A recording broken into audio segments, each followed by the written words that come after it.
grand débat, c'est une blague. On met Marlène Schiappa avec Cyril Hanouna. Enfin, je veux dire, il y a la terre entière qui se fout de notre gueule aujourd'hui. Hein. Faut le savoir. Oui, mais Hanouna, il a dit qu'elle était courageuse.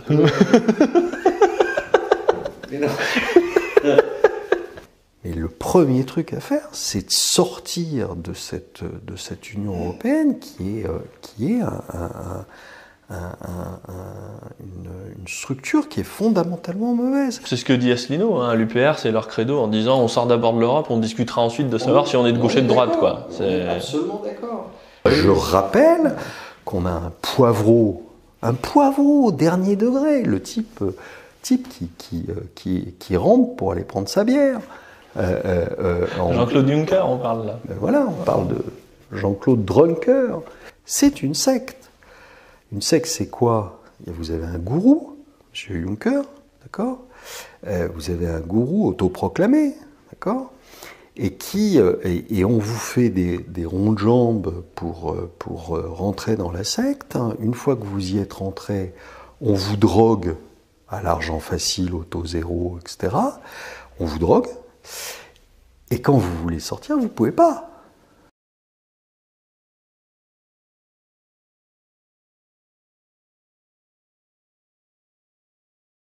Olivier Delamarche, bonjour.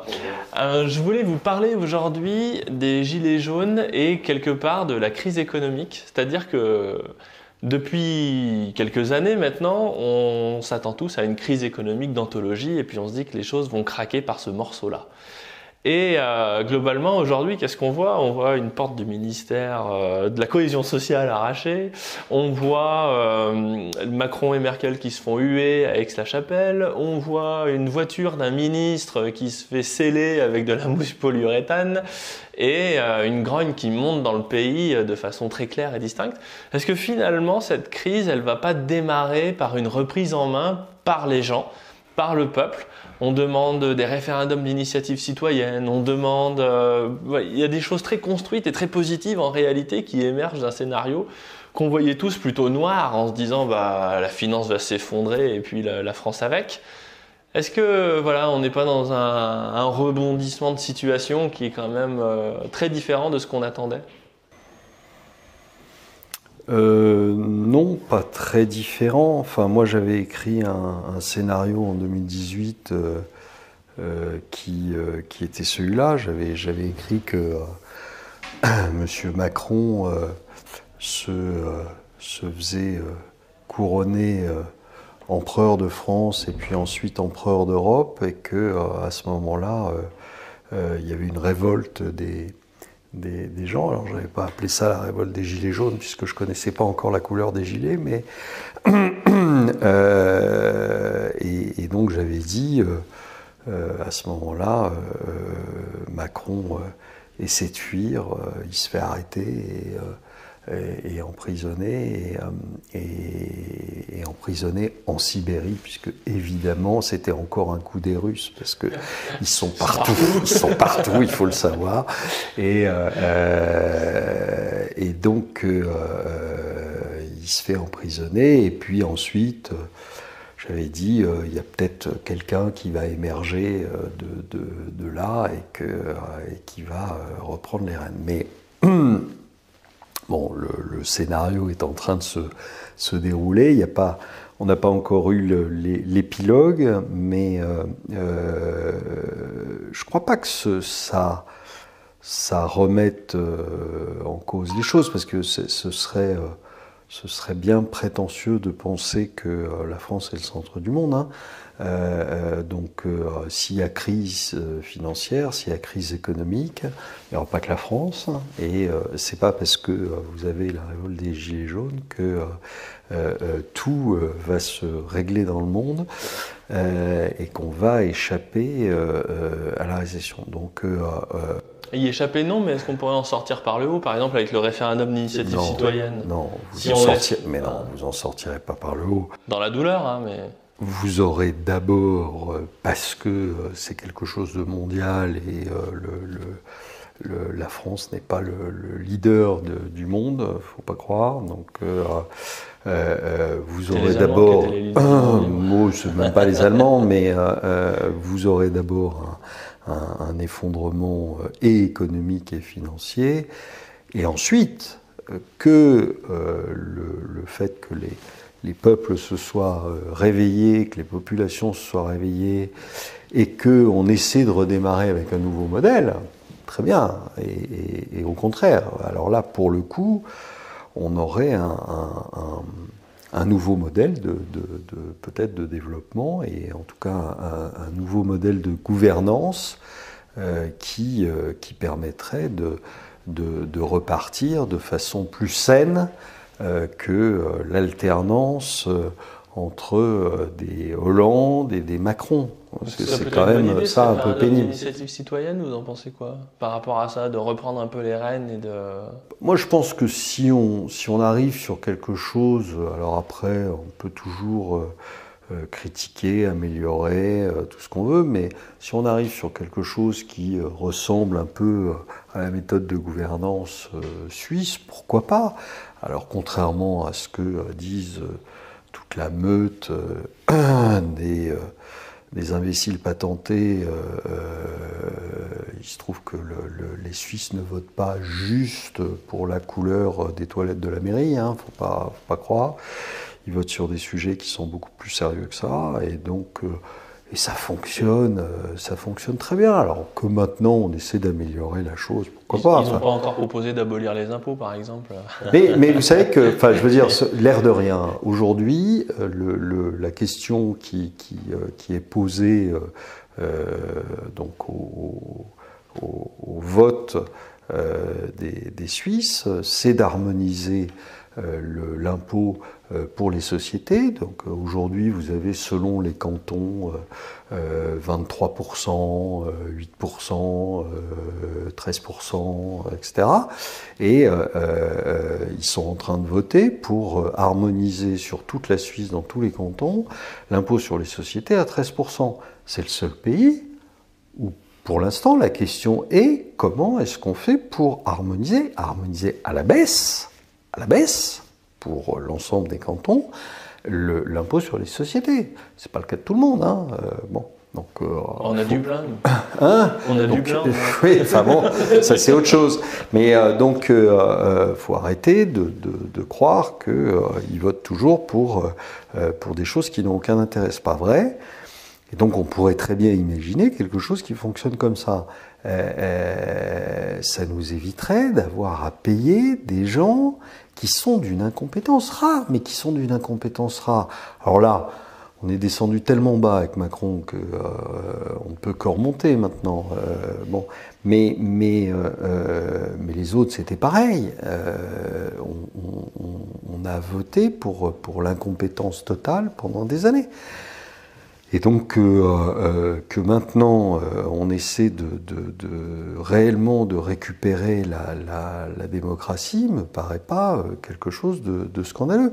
Vous avez depuis des années des gens qui non seulement sont incompétents, mais une fois qu'ils sont élus, et on peut dire mal élus, parce qu'ils sont élus avec quoi, 15-20% de la population, c'est-à-dire rien du tout.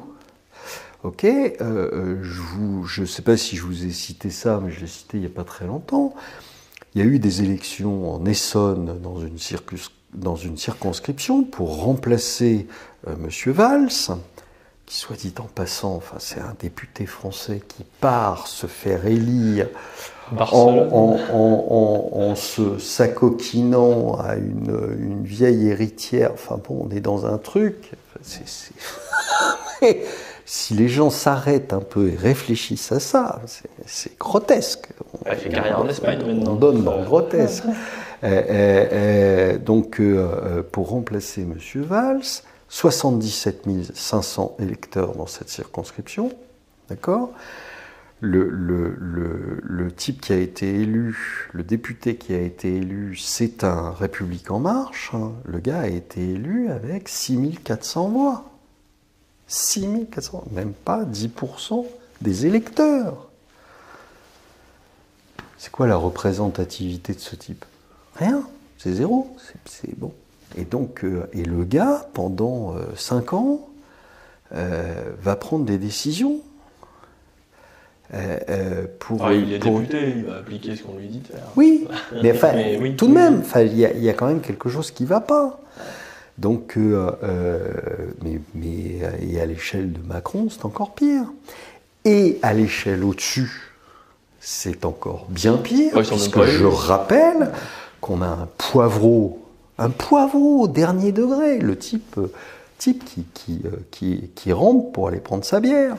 Jean-Claude Juncker, on parle là. Voilà, on parle de Jean-Claude Drunker, qui n'est pas élu, qui n'est élu par personne, que vous ne pouvez pas virer.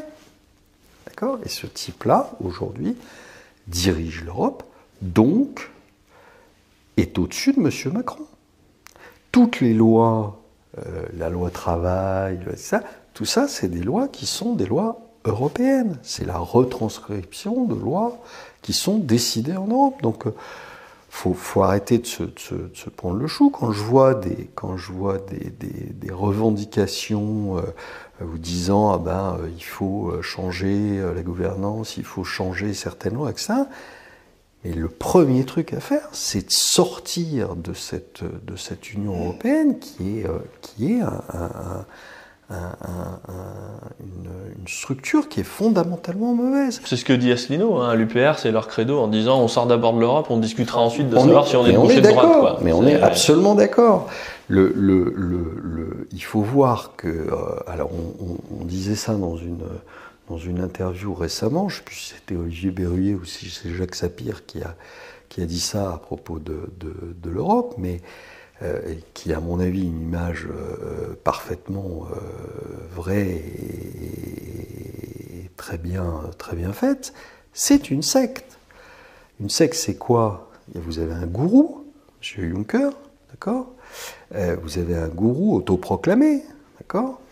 Et on vous fait des ronds de jambes pour rentrer dans la secte. Une fois que vous y êtes rentré, on vous drogue à l'argent facile, au taux zéro, etc. On vous drogue. Et quand vous voulez sortir, vous ne pouvez pas. D'accord ? CF le Brexit, CF l'Italie. Vous êtes arrivé le Brexit, mais c'est vrai qu'on leur met les bâtons dans les roues. On fait tout ce qu'on peut pour qu'ils ne sortent pas. Alors, même dans une secte, vous avez quelquefois des gens qui arrivent à s'échapper. Mais là, c'est pareil. Et on vous pompe tout votre pognon pendant que vous y êtes. C'est une secte. C'est vraiment la bonne définition de l'Europe. C'est une secte. Et au profit de qui alors ? Et au profit des instances européennes, au profit d'un petit groupe qui vide ça. Monsieur, honnêtement, essayez d'imaginer quel métier aurait pu faire Monsieur Moscovici, qui est nul en tout, et qu'on a recasé en Europe, qui s'occupe de l'économie européenne, et qui est un type qui émarge à plusieurs centaines de milliers d'euros par an. Ce type-là, dans le privé, il était viré au bout de 3 jours, puis il ne retrouvait jamais de boulot. Bien d'accord. Bon. Donc, et vous en avez une demi-tonne comme ça. Donc, de gens qui ne vivent que de ça. Donc, c'est au profit de ces gens-là. Et puis, c'est au profit de quelques multinationales qui sont bien contentes d'avoir l'Irlande dans l'Europe, ce qui leur permet de ne pas payer d'impôts, etc. Donc, il y a des gens qui en profitent largement, mais le problème, c'est que pour quelques personnes et quelques groupes qui en profitent, vous avez des milliers de gens sur lesquels on marche allègrement depuis des années. Mais du coup, est-ce que là, on est rentré dans une crise sur les marchés. On a perdu 10%, je crois. On a rattrapé un petit peu. C'est pas une crise. On est dans la première baisse là. On est dans le premier. 10%, c'est un. Oui, mais on est dans pas le premier. Un éternuement. On est dans le retournement, disons. Dans l'inversion de la courbe, comme dirait Hollande. Non mais. Est-ce que c'est pas une opportunité les situations de crise pour pousser un peu les gars dehors, comme Macron? Oui, mais enfin, on en est qu'au début. Mais... Souvenez-vous, oui, c'est une opportunité, mais il faut la saisir. 2008, C'était une crise. On est bien d'accord. C'était donc une opportunité. Vous avez vu quelque chose de fait? Non, rien. On n'avait pas de colère sociale, que je me souvienne dans les rues, Non, mais- de pression. Non. Il n'y avait pas de grand débat. Non.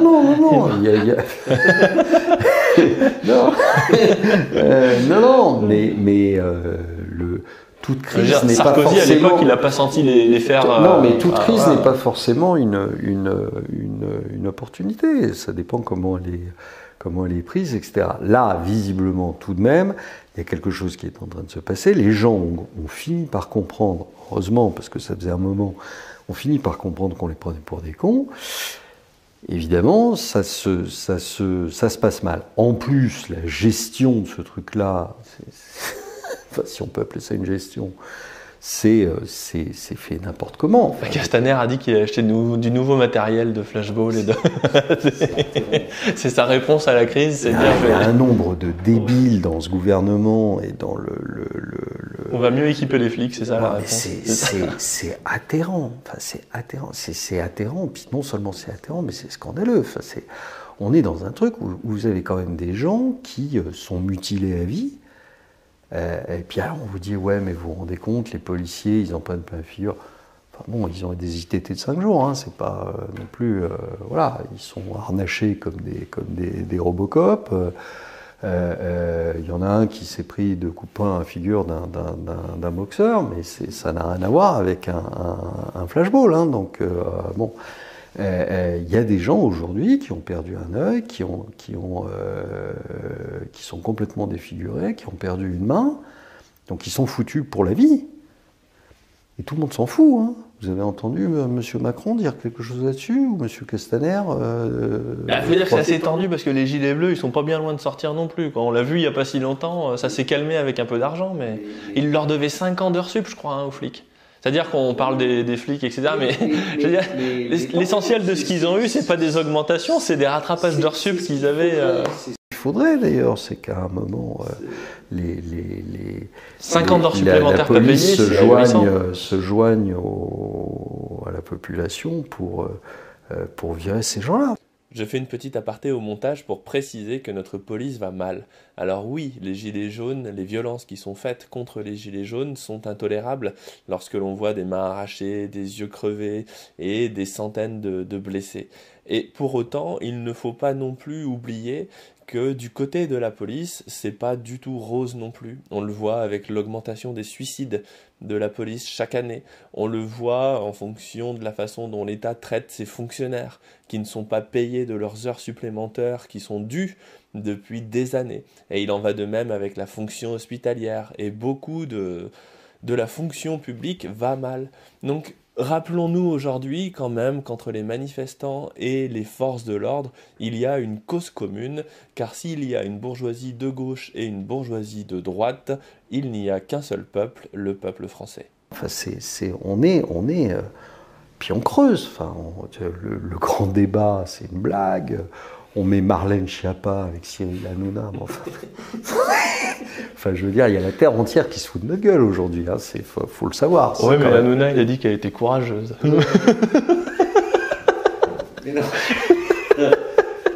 Le débat d'idées, on met deux bulots ensemble et on leur demande de discuter. Enfin, c'est quand même quelque chose d'extraordinaire. Enfin, je ne sais pas si je sais d'ailleurs pas comment ils font pour arriver à rester sérieux quand ils annoncent ce genre de truc, parce que c'est tellement... Enfin, on descend tellement bas, tellement profond que bientôt c'est l'ivresse des profondeurs, quoi. Enfin, on va se mettre à tous déconner parce que c'est délirant. Enfin, quand on s'arrête 2 minutes là-dessus et qu'on regarde ça objectivement, on se dit non, c'est pas vrai, c'est pas possible, c'est une vanne. On se dit c'est le Gorafi, mais non. Oui, mais non. À chaque fois on se dit c'est non, c'est une blague, machin. Puis on relit une deuxième fois, puis on se dit non, mais c'est l'AFP. Ah ouais, quand même. Ah bah d'accord, bon bah. Voilà, enfin, Mais c'est pour ça, au-delà de ça, c'est quand même parce que vous n'êtes pas très très optimiste comme garçon en général. Mais là, pour la peine au niveau social, on a peut-être vraiment quelque chose qui se passe, quoi. Mais tant mieux, tant mieux. Alors maintenant, faut que ça aille jusqu'au bout. Mais j'espère que ça ira jusqu'au bout. Mais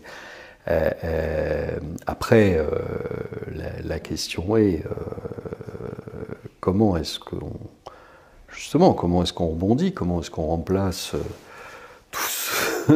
tous ces incapables, mais j'espère qu'on va arriver en effet à sortir par le haut.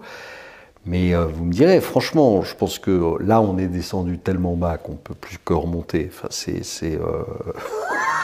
on a atteint un niveau qui est tel que, en effet, tout vaut mieux que ça. C'est plus très compliqué. Ouais, et puis ce qui est positif, c'est qu'on ne se laissera peut-être pas marcher dessus comme ça a été le cas pour la Grèce. Parce qu'on est plus gros, parce que. Je l'espère, mais de toute façon, parce qu'ils se sont fait écrabouiller. Je pense, c'est qu'aujourd'hui, c'est pour ça d'ailleurs que je pense qu'il y a la réaction est extrêmement violente. Elle est extrêmement violente. Pourquoi? Parce qu'ils sont dos au mur. Et ils le savent, c'est-à-dire qu'ils ne peuvent plus reculer aujourd'hui. C'est pour ça que la réaction est violente. C'est des gens qui n'avaient, en tout cas sur le papier, n'avaient aucune chance d'être là où ils sont. À Castaner, c'est vrai qu'on est loin c'était pas écrit. Hein. Une Marlène Schiappa, pas écrit. On est loin de Simone Veil. Bon. Donc voilà, c'est pas des hommes d'État, c'est des types qui n'auraient jamais, qui ont enfilé un costume qui est beaucoup, beaucoup trop grand pour eux. Et ces types-là, qui sont en plus pour certains, je l'ai dit, pour Macron, qui pour moi sont restés au stade ado, ou même pré-ado. Bon. Et tout d'un coup, vous leur dites, y a des gens dehors qui réclament tes jouets. Et sa réaction, c'est la réaction d'un enfant à qui on supprime ses jouets. Donc il se met il est en crise de nerfs. Hein, mais je suis méchant dans ce cas-là pour les chiens, le chien à qui vous retirez son os. Ça va mal se passer, sauf s'il est très très bien élevé. Mais là, ce qui n'est pas le cas. Et donc, voilà, et donc il est en pleine détresse et il mord. Et c'est pour ça qu'il est extrêmement violent dans sa réaction. Après, le problème, je pense, c'est que si ça va plus loin, et la probabilité, elle est très forte que ça aille plus loin, c'est-à-dire qu'il y a un dérapage à un moment, un flic qui a peur, et ça peut arriver, un flic qui a peur, qui sort son arme de service et puis qui descende deux personnes. Et ça se fait aujourd'hui devant les caméras, puisque tout le monde a un téléphone portable, tout est filmé, tout est filmé, donc ça se fait devant les caméras. Et là, vous partez en guerre civile. Et le risque, il est là. Et donc, et à ce moment-là, en effet, vous allez probablement avoir parce qu'il ne partira pas tout seul, Macron, même s'il y a un problème majeur comme ça, je minimise pas les problèmes qu'il y a déjà eu, c'est-à-dire perdre son œil ou perdre sa main, c'est du même ordre, sauf que ça choque moins qu'un type qui tire directement sur deux ou trois personnes. Et là, vous aurez probablement les commanditaires de M. Macron. Ça n'est qu'une marionnette. Hein. Donc les commanditaires, ceux qui l'ont placé là. Les Attali, les Minc, les Niel, les Drahi, les compagnies, qui lui diront gentiment, écoute, là, ça serait bien pour tout le monde que tu y ailles, quoi. Et il démissionnera à ce moment-là. Donc, mais c'est pas souhaitable que ça se passe comme ça, parce que ça serait affreux pour les gens. Mais malheureusement, la probabilité que ça se passe comme ça, elle est très très forte. Et plus on avance, plus on est devant un mur, plus la probabilité est malheureusement importante qu'à un moment il y ait un dérapage majeur de ce genre-là. Hein. Parce que les gens sont fatigués, parce qu'il y a la peur, que la peur ça se contrôle pas, que c'est pas forcément des gens qui sont super entraînés non plus et qui à un moment dérapent et là vous aurez un gros pépin. Voilà, mais le responsable ça sera pas les gilets jaunes, hein. Le responsable ça sera bien Monsieur Macron. Si vous aimez mes vidéos, abonnez-vous et cliquez sur la cloche pour être notifié lorsque je publie de nouveaux épisodes. Et pour recevoir le guide des meilleures stratégies d'investissement de ceux qui ont déjà réussi, inscrivez-vous ici.